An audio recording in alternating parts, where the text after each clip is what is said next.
Welcome to the Fencing Success Podcast, a show where fence and deck contractors are looking to grow their company and take it to the next level. Hey, I'm your host, Marko Sipila, co-founder at FencingLaunch. In each episode, we will be interviewing successful business owners, vendors, and a whole lot more. We'll see you on the podcast.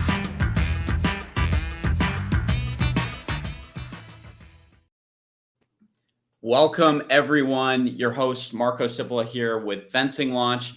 And today we have an amazing guest, a sales trainer. He's a true visionary in the home service contracting space. Chuck Thokey, he's the lead sales trainer at Top Rep Sales Training. Welcome to the podcast, Chuck. Thanks so much, Mark. I'm glad to be here. Yeah, absolutely, man. And obviously I've been following you around throughout my journey, and I've been super inspired, man, with just some of the stuff you're doing and the training, the events that you're putting on. He's got an event coming up soon here. Yep, for Top Rep. But and we'll be talking about all of that. But let's just jump straight into it here. And like I said, you got an amazing journey. So I want you to share with you kind of your story and what you're all about with Top Rep. But just kind of all in all here, let's just jump straight in. How did you get into business in the first place? And tell us a little more about that. I mean, I started in home improvement way back when bath fitter was really small, and you can see how big they are today. And so after going through bath fitter, I get this phone call from a roofing company, say, "Hey, we want you to do what you did with bath fitter," and that was Able and Mr. Roof. And so when I started there, they were about 60 million. When I left, they were about 220 million. And then from that, I got into coaching and really launched a lot of companies across the United States and Canada to some of the largest organizations today. Most of them have already been purchased by PE because of the EBITDA that we focus on. So, it's when we look at an organization, yes, we do stick to the sales and sales leadership, but around that sales and sales leadership, we focus on your profit. We focus on your numbers. I mean, a majority of what you do is focused around sales and sales leadership. So when we say that we're going to focus on your business, we really do. Yeah, absolutely. And when you got involved, because I remember you from the roofing space primarily, when you got involved with, you said it was Able Roofing? Yeah. So they're a national company now. Like everybody kind of, if you're in the roofing space, you don't know who they are. You're probably living under a rock, right? They're primarily on the East Coast. Their commercial division is national, but yeah, they are very big. They are the largest residential roofer in the United States now. Yeah. Love that, man. And, as far as like the background in that, before you got into sales, were you in home improvement? Like you were doing home improvement? Or no, I was an aerospace engineer. Okay. So you went from engineer to sales. Yeah. Now sales training. That's kind of it. 9/11 kind of spoiled the whole aerospace thing. That's for sure. So once all that went down, I was only going to make it a temporary thing until I found out I made 3 times the money. I had all types of time with my family that I didn't have as an engineer. And the type of engineer that I was made it very tough because I was always somewhere else in the United States or in the world, really. Right. It made time with the family tough. So, and what I do now, coaching and home improvement in general, you have a lot more, time with the family. Definitely have a lot more income than what an engineer. That's what you got to see this as something where I don't care if you have a GED, you can make more than doctors, lawyers, engineers. You can make more than any of them. And that's what is so great about this industry. Yeah. Yeah. You just got to sell. You got to produce the numbers. If you're producing the numbers, the company you work for, ideally, if you're with a good company, is going to take care of you, right? You got to have the training. You got to have, what it takes, the character, morals, ethics. You really do. If any of that's missing, this is going to be a short-lived career for you. Yeah. No, absolutely. My brother is in solar sales. He's been doing it for 4 or 5 years now. And he tells me that, because he's like training these solar salespeople that come into the company, and he trains them and then does he's got his own book of business too. But like the churn is unbelievable. Like you got sales reps come in and they're just like, it's not for me, or they do it for a month, or, you know what I'm saying? So it's just like, it's crazy to kind of see.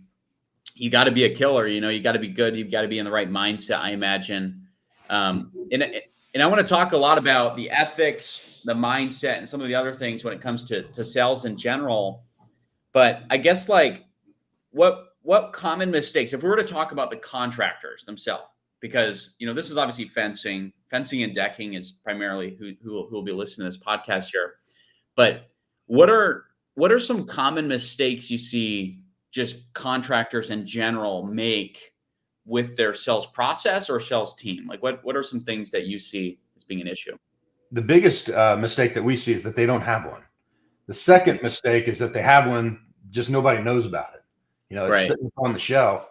They've got all the signs all over the office. Just nobody's paying any attention. And you hire a bunch of sales reps. You don't train them, and then maybe you do train them once, and you send them out, and then the homeowner trains them. Right. So that's really the biggest issues that we see when it comes to sales and the sales process.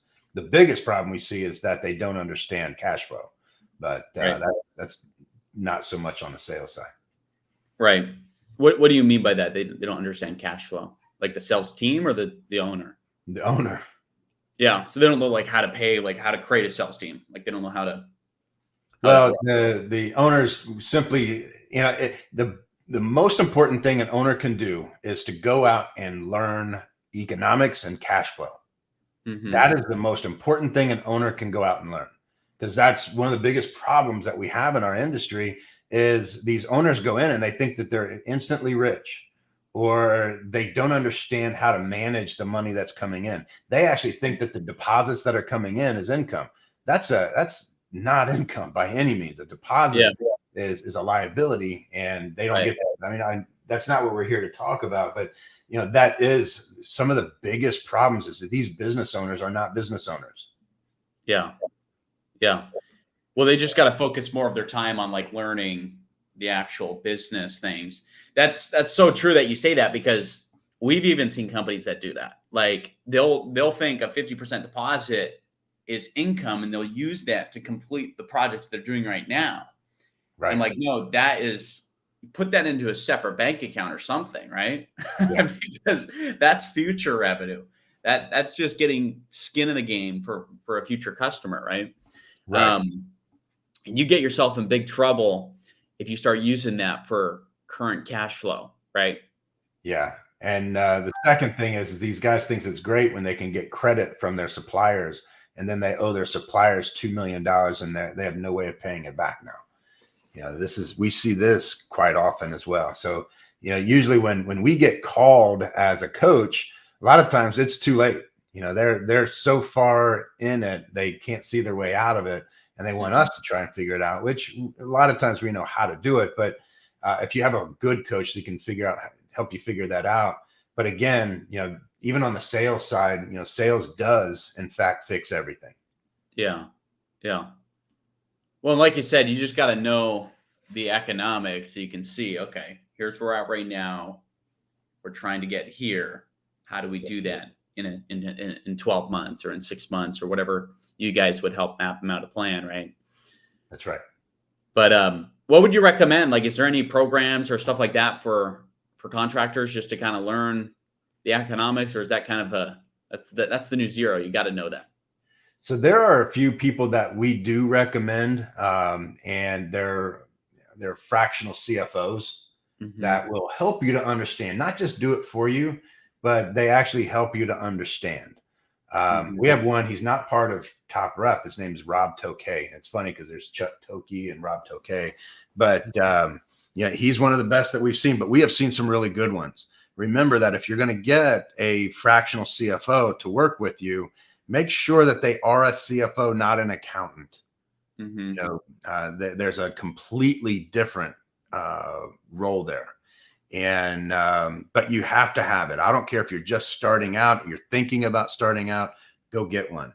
And some of them will charge you hourly. Some of them want to charge you monthly, but you have to have it. And because if there's any reason why you're going to go out of business, it's because of money. Go find somebody that understands money. Yeah, no, for sure. And like I said, you're kind of, if you're using, like, sales will cure all, but you can only do that to a certain point before you dig yourself into too big of a hole if your operations are not profitable, right? You got to know where your percentages are, where your marketing percentage, where your gross margin. A call right before this, we were discussing gross margin and the difference between gross margin, adjusted gross margin, and your net. So there's a lot of folks, and this is a large, very tenured organization that we were going through this on. Yeah. So you got to figure that out on every single job, everything, every single service that you do, so we can price it right and you're doing the job right. Right. Okay.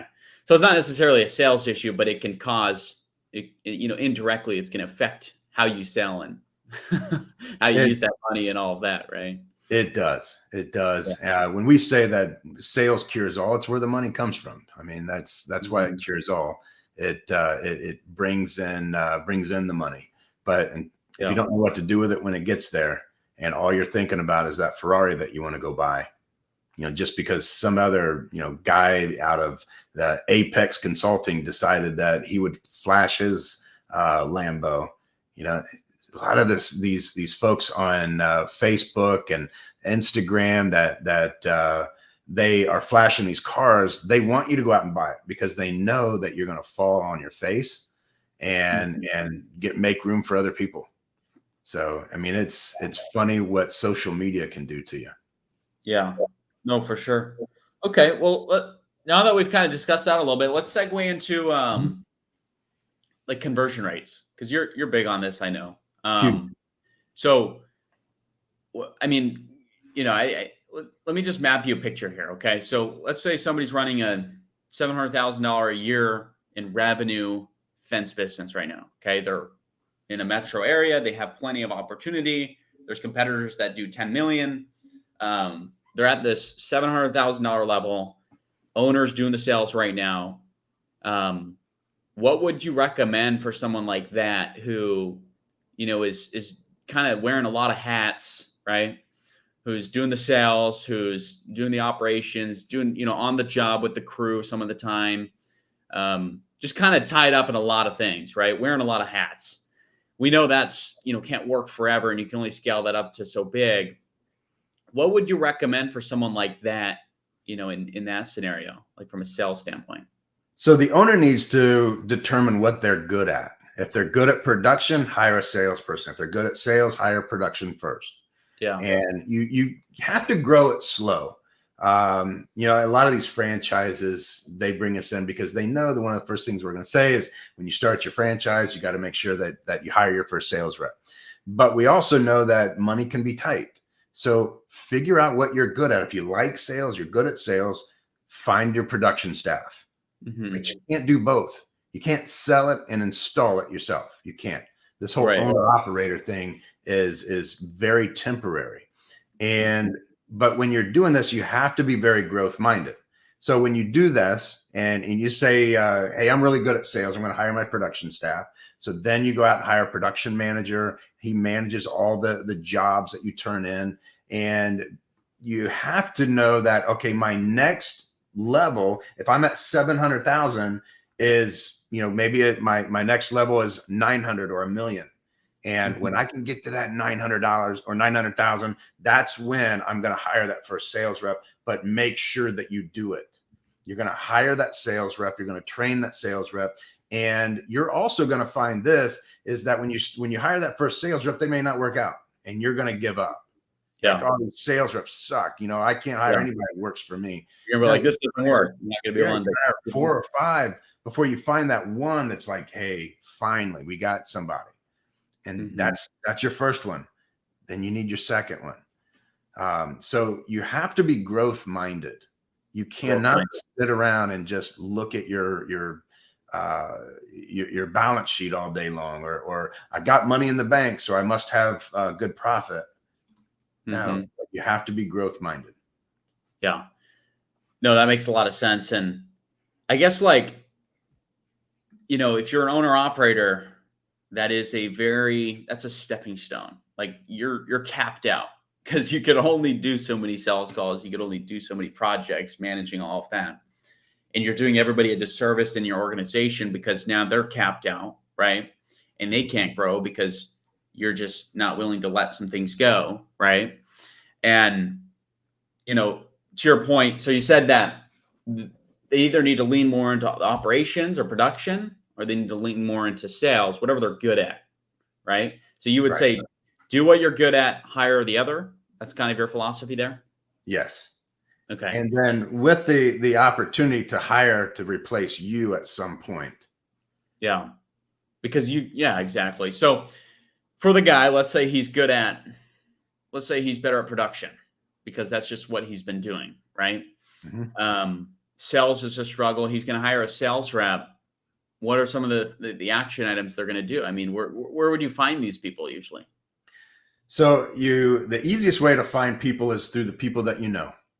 People that are going to recommend somebody, they're not going to typically recommend them unless they know that they could work out. If you're going to go into any of the job boards like Indeed, Monster, any of those, make sure that you run them through. You should run everybody through some sort of disc test. You have to know who you're dealing with. Just because you're sitting down talking to them, you're going to get a nice gut feeling about them. But this has to be twofold. That you have a good gut feeling that this person can sell, and do they have the characteristics of a sales rep? And so when I give them a disc test, and I don't go crazy with all the Myers-Briggs, OMGs and all that, where it gets crazy and nobody seems to work out. I like HireBus. HireBus is very good. It's the one question survey. I like it. And but when you're looking at disc, we're looking for a high D, high I, a low S. I do not want a people pleaser on my staff at all. I don't even want them in my admin. People pleasers have no place inside of home improvement. They give everything away. They are profit eaters. Yeah. What people pleasers are. So, and I'm not saying go out and hire the first asshole you see. And what I'm saying is go out and find somebody that's not just going to give away the farm as soon as they walk in a customer's house or gets on the phone with them. Right. Yeah. Because you're gonna lose everything at that point. Right. And then that C, you would like to have a sales rep with a higher C, whether it's right at the line average or a little bit above would be nice. But typically good sales reps, it's going to be a little lower. So you're going to have to put up with bad penmanship. You're going to have to put up with the fact that they may promise a few things that you wish they didn't promise. They're just not real attentive to detail. Right. Yeah. So you're just kind of sticking with the disc assessment and not doing much more than that. We actually had Brandon with HireBus last week on the podcast, and I like HireBus a lot. It was amazing to see what HireBus is actually capable of. He showed us like some of the charts and what it looks like, because it really is. I mean, it's a one question survey, and you're getting a lot of, just in a couple of minutes, you're getting a lot of useful information. It's not bombarding you with all this random stuff, like some of these assessments. It's giving you more practical information for you to make a decision, Yeah, and what I love about HireBus is that it's twofold. You can actually hire them to jump into Indeed or the job boards. They will bring them in, test them, and then you get them on the back end. Or you can just hire them as, just using the assessments, but it's very cost effective. Yeah. It's a sales funnel, just like your leads, right? I mean, you need good sales reps. You need good team members. It's a funnel, right? Not everybody that's coming in at the top is going to be great. You just want to filter it down to who's going to be a good option for you. So going back to the story here, like what conversion rates are you guys tracking for service contractors? Like what are some conversion rates that you want to track? Well, the first conversion rate, and it's the most important conversion rate, and it's not close rate. Most people look at it like, oh, it's close rate. No, Yeah. it's not. That's important. But our biggest and most important conversion rate is our raw leads to appointments. And that is our most important conversion rate. Yeah. And what we find is that a majority of organizations don't even track their raw leads. When it comes in, they call it, and if they get a hold of it, they put it in the CRM. That's about the dumbest thing I've ever heard. You spent $100+ on this lead, and because you didn't get a hold of it, you're not going to put it in your CRM. That's just ignorant. I mean, I pay for data, and I'm going to take that data, I'm going to put it in my CRM, and because I paid for that data, I'm going to call it for 12 months. So, and until the legislation that's in right now, where they're not going to allow you to call more than 90 days, I'm going to continue to call for 12 months. I'm going to beat that horse until somebody answers that phone. And what we have found is people, when they finally answer the phone, they're like, I am so glad you guys kept calling. That's not what we thought they would say, but that's what we hear. Yeah. But that's the first conversion rate. The next conversion rate is our appointments to sits. Now, sit is when you actually give a price in the house. So we want to make sure that we are sitting at least 75 or more, 75% or higher. And so we want to know that our sales reps, when they go in, that they're giving price to at least 75%. Now, people that are watching this, like, why wouldn't you give a price? Well, if they don't give you what you need, you're not there just to give an estimate. There's a big misconception that your job when you get there is to measure and give an estimate. Well, your very small companies, that's exactly what they do. But your larger organizations that know what they're doing, because the price itself is the cookie. If they know your price, they don't need you anymore.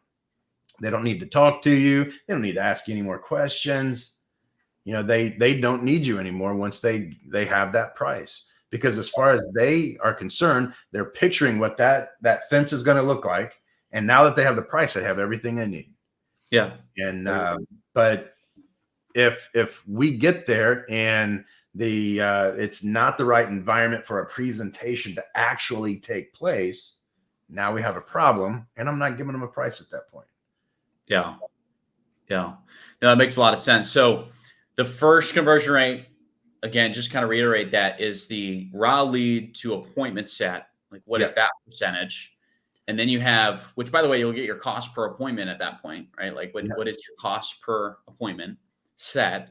And then you're saying a 75% sit rate. When you say sit, do you mean like actually go sit down at the dinner table, or do you mean just like show up, right? Like actually just get there?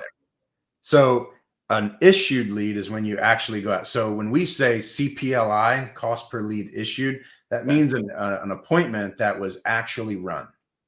And I can show you a diagram right now what this all looks like, but you have your raw leads, you have your appointments, you have your appointments issued, or your issued appointments, which means that was actually given to a sales rep and it was run. Then we have our sit or demo rate, when we actually sat down with a homeowner, we demoed our product and we gave them a price.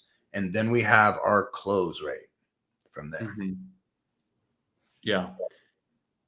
That, not every lead is going to be qualified, right? Like, obviously, like, some are going to fall through the cracks, and obviously you're not going to have like a renter or whatever, but you might have, somebody just kind of shoving a little bit, right? Especially on the show up. Right. What are you guys doing before you get out there to the actual sales appointment? Are you calling them right before you head that way, or is there any automation that you recommend just to make sure you get a higher show up rate? We do confirm 24 hours ahead. Okay. We have some organizations that'll call 15 minutes ahead. When you're smaller, that's fine. As you get bigger, your sales reps will play games with you, and they will qualify that lead before they go out. That they know that everything rises and sets on their close rate. So if they don't see that they can sell this thing, then they're going to qualify the lead. Like, it's a trailer. Oh, it's a mobile home, whatever. Yeah. It happens. let me just call them, make sure they're legit, or let me just call them. And Yeah. yeah. So, Okay. but as somebody smaller, and a lot of these fencing organizations, they're small enough that, yeah, they can call 15 minutes ahead Yeah. just to make sure that they're going to be there. Yeah. Okay. That makes sense. All right. So now that you're at the home, you're setting the appointment, you're, building rapport, pitching the customer, doing all the whole 9 yards there. Um, what I mean, obviously the next number you're going to look at is the closing rate. And I mean, dude, there's so many people that will, we work with a lot of contractors, and this is a big question we ask them. It's like, what is your guys' closing rate? Like what's your, if we gave you 10 solid estimates, how many of those would you come back with a job with? Just so that way we can set expectations and kind of get on the same page. And a lot of people will just say, oh no, we close, 80%, 90% or whatever, and like a lot of people are exaggerating, right? Yeah. But as a sales trainer, because you've been doing this for many years, Yeah. every industry is probably going to be a little bit different too. But generally speaking, like what's a close rate to you?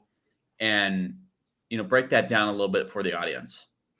So in the fencing industry, we don't typically bring up NSLI, which is your net sale per lead issued. A lot of your bigger organizations will go to that, and that's your close rate, your average sale, and your profitability all in one number. But as a close rate, we hear this as well, like, oh man, my close rate's 80 or 90%. I said, so it sounds like you do nothing but word of mouth. Mm-hmm. And they taunt themselves, or they really pride themselves on the fact that they have so much word of mouth. And I think that that's great, as long as it's a one-man band, because that's the only way you're going to survive on word of mouth. Mm-hmm. But when you start getting into like using for jumping onto Google, and with the LSA, your pay-per-clicks, getting into your social media, getting into any other type of advertising where they fill out a form, or they come to you on Home Advisor, Home Buddy, any of those types of sources. Now your close rate from there is going to be quite a bit lower. And, you're going to have a close rate right around that 50-60% for fencing. A lot of our fencing companies that are sizable, in that 4 to 7 million, their close rate is in that 50 to 60%. When you get into roofing, it's anywhere between 35 and 50%. So it really depends on the trade. Yeah. And then, like, is that close rate when you're in the home, like you actually get a deposit and you close the job? Or is that just kind of like overall with follow-up and stuff like that? That's overall. It really is. It is your close rate. Now, if you wanted to do adjusted close rate, you can do all kinds of stuff with adjusted close rate, whether you want to monitor your one call close, or if you want to monitor, maybe what your turn downs, your finance turn downs, and your no shows, and any of that, you can put all that inside of your adjusted close rate. Yeah. Okay. Awesome. So there's a lot of numbers you guys are tracking in here. It's not just close rate like people. You have to run your organization by the numbers. Now you run your team through leadership, but you have to run your organization by the numbers. When I was running the sales teams at Able and Mr. Roof, man, if I could track how many times they went to the bathroom, I would. I mean, that's how many numbers we were tracking. Yeah. But that's what it takes to be successful. And obviously, if you're a smaller business, you're going to do this with one sales rep, and then you get a second sales rep, and then you're going to have them start filling out, data forms where you can actually track these things, right? Right. But a lot of people would think you're doing too much, right? Or they might be, like, this is, why would I want to do all of that when I can just go off of what I think is happening? And I mean, obviously it comes back to data. Like any great business or organization that's big and does, millions of dollars per year, they make data decisions. They're not just kind of swinging for the fences. Yeah. And anybody that's not going to track their data also doesn't track their profit. Yeah. And because ultimately, when you see your profit, you start to realize the data matters all of a sudden. Mm-hmm. And there's a lot of organizations, big and small, that aren't making any money. We've seen a ton of organizations that are over 50 million, and they're not making a dime. Mm-hmm. You know, Yeah. they love to go in and talk about how much they're selling, and then the real secret is how much are they bringing home. And it's the truth of the matter is nothing to not much. Yeah. Yeah. If we were to just give a quick tip here, like what are a couple tips you could, we don't have a limited time here, but as far as improving, your closing rate and things like that, what are some things you'd say? The biggest thing is training. You Yeah. have to keep training. Whether you're a one-man band, it's just you and some production guys. It is a little bit easier when you're the owner and you're out there selling. You have a little bit more credibility, but you still have to know how to close. And a lot of that stems from understanding how to go into the home, how to sit down with a homeowner and to get a little bit of rapport, to doing the inspection, showing them that you're the expert, and then coming back in, delivering a price where with fencing, you don't typically have the best, better, good, the three different options. You have three different options for them to choose, but not always a good, better, best, or best, better, good. But when they give that price to the homeowner, they won't even mention financing. And I love the goofballs that say, well, my customers don't finance. You're right. Your customers don't finance. Right. You don't have financing. And the others are like, oh, I haven't been in business for 2 years. Call Chris Scoville at Improvify. He will show you every finance opportunity out there. He is like the I don't like to say this, but the god of financing. There's nobody that knows financing like Chris Scoville. Yeah. Yeah. That you said that was from Improvify, home improvement lending. Yeah. He's worked for just about every lender. He knows every, all the different loans that are out there. I mean, it's amazing what he can do for you. Yeah. Yeah. That's something we see as well, as like a lot of the established contractors that we work with, just, the businesses that have been around the block, they've been in business for, 10 plus years. It's almost like they're against financing. They're just like, I want leads that just show up and I want them to pay cash, and it's like, the reality is it's not everybody is going to do that. And so if you don't offer financing, you're just kind of throwing out a certain percentage of your business, or the potential of your business, just out the window. And it's not that you have to only sell financing deals. When you start offering financing, you could still do cash deals, like people can still pay with cash. It's just a simple question. Like, you gauge where they're at. Are they looking to buy this roof, outright? Or are they looking to pay monthly on it, and you can give more options and more variety.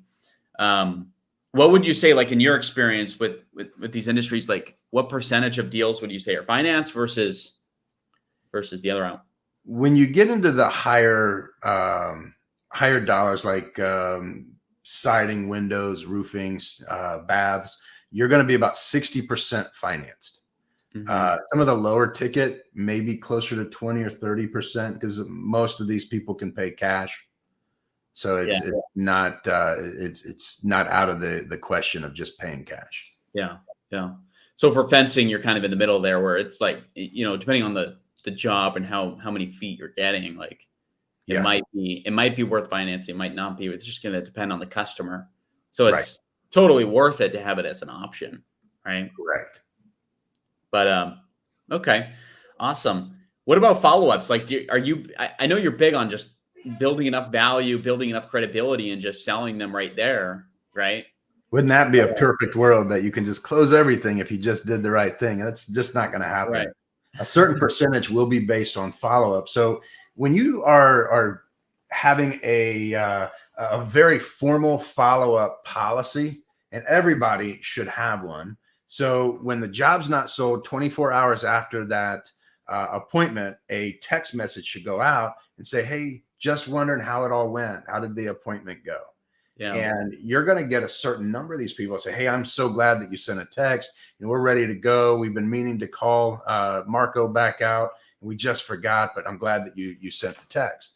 And you can send that sales rep back out. But then from there, and depending on the company itself, we'll actually give that to a rehash person after 3 days.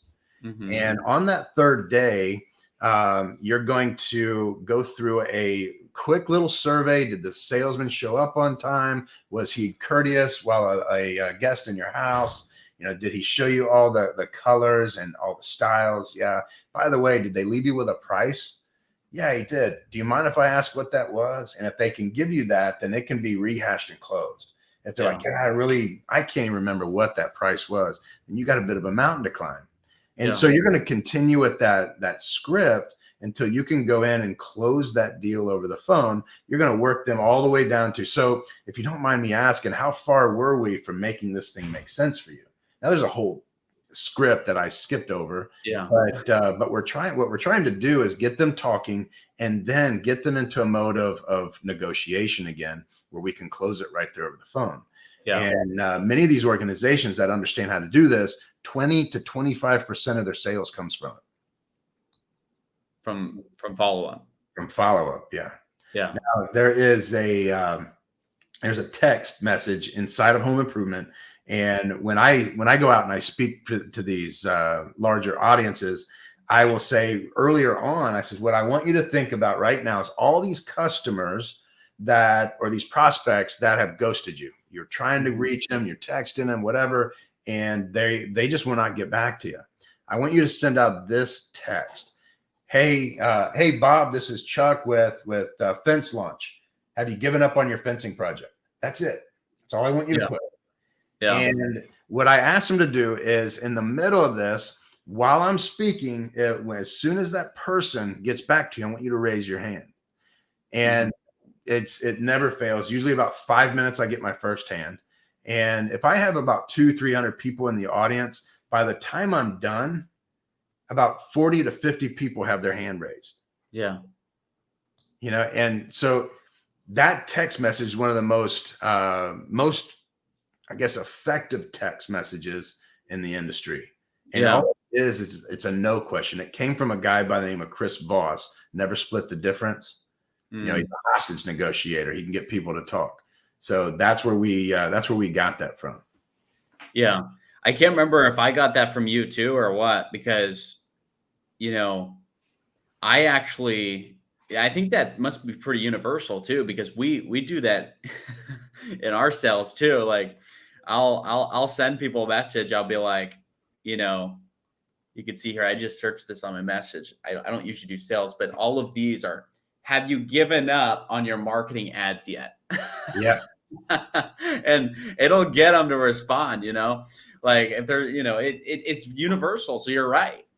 Like if it's, you said it was a no question, like it's called a no question. Cause have you given up on it? The answer is no, which also means yes. Yeah, exactly. So it's like, it reignites the conversation so you can start talking again. So if somebody responds, do you recommend just calling them right away or continuing through text?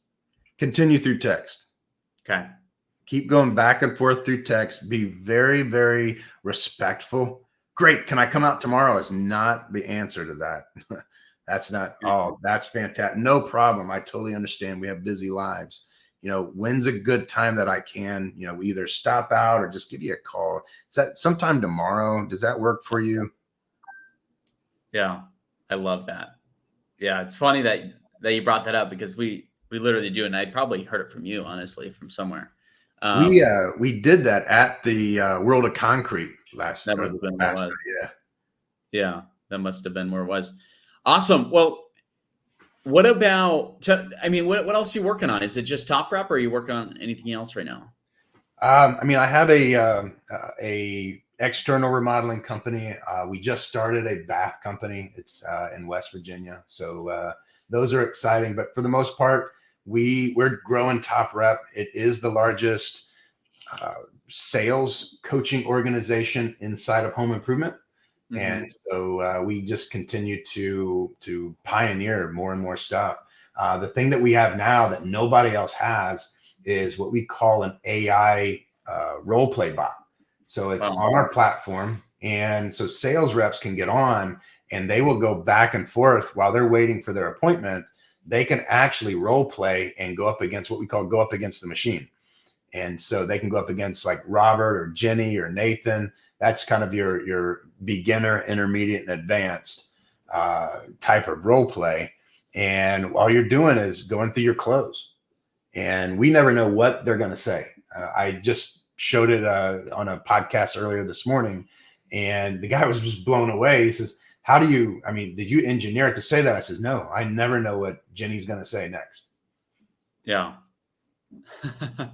So that's pretty crazy. You're introducing AI into some of the stuff you guys are doing. Yeah.